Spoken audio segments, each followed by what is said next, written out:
friends, welcome to Spice Box. Today we're looking at North Indian cuisine and in specific we're looking at Palak Paneer, the quintessential dhaba recipe. Luscious fingers of paneer are stewed in a spinach and spice sauce. Let's look at the ingredients we require.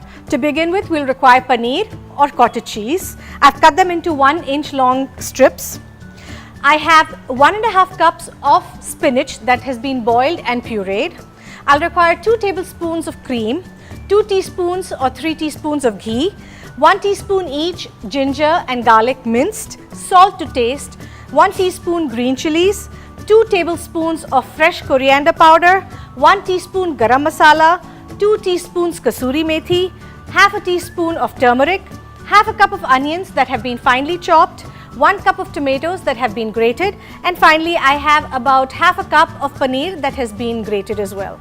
To begin with, we're going to heat our kadhai and I'm going to add about 2 teaspoons of oil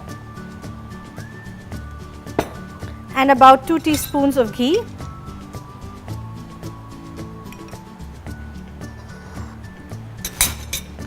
Once the ghee is hot, I'm going to add our ginger and garlic and just saute it for a minute. Once it starts to release its aroma, we're going to add the onions. There go in the onions. Now mix all this. Now it's really essential to cut the onions as fine as possible so that it melts right into the gravy and you can't find onion bits. I'm going to add just a pinch of salt to help the onions release its water, and we're going to let this cook until it's translucent and then we will add more ingredients. The onions are starting to turn golden. At this point I'm going to add a little bit of green chilies. Make sure you use coriander that you powdered at home. It should be coarse. Next, a little bit of the kasuri methi, a pinch of turmeric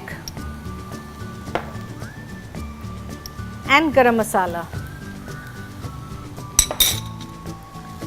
Now I'm going to blend all of this, and once the spices start to release their aroma, I'm going to add a little bit of the grated tomatoes.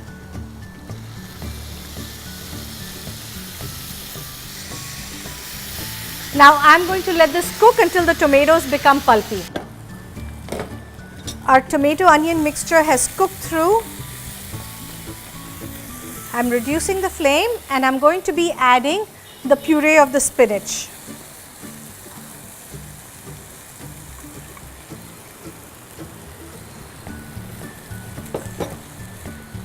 Mix this and we're going to let this cook for about 5 to 8 minutes just to simmer so that all the flavors mingle in with the spinach. Remember, the spinach was already boiled and pureed, so we don't need to cook it for too long.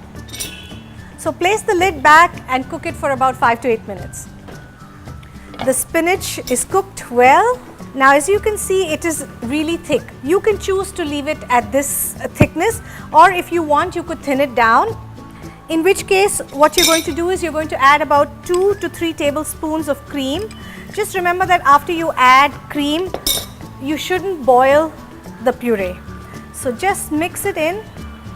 And now I'm using fresh paneer, so I don't need to deep fry it. But if you're using refrigerated paneer or frozen paneer, then it would be a good idea to kind of shallow fry it or deep fry it and then add it to the gravy. So I'm going to just put all that in. I'm using malai paneer, so it's nice, soft and very velvety texture. So I'm going to just let this cook for about 2 minutes. The gravy has been cooking, and I think the thickness is just right of the gravy.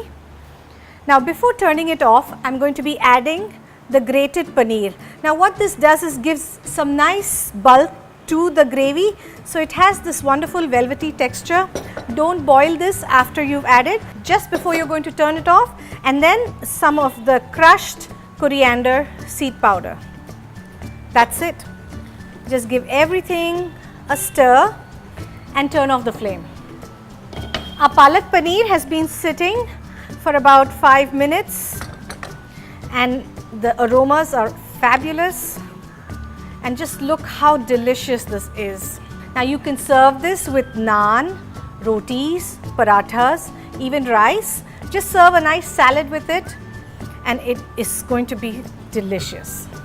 Our palak paneer is now ready to be served. Just look how delicious that looks. Just add some grated paneer to garnish.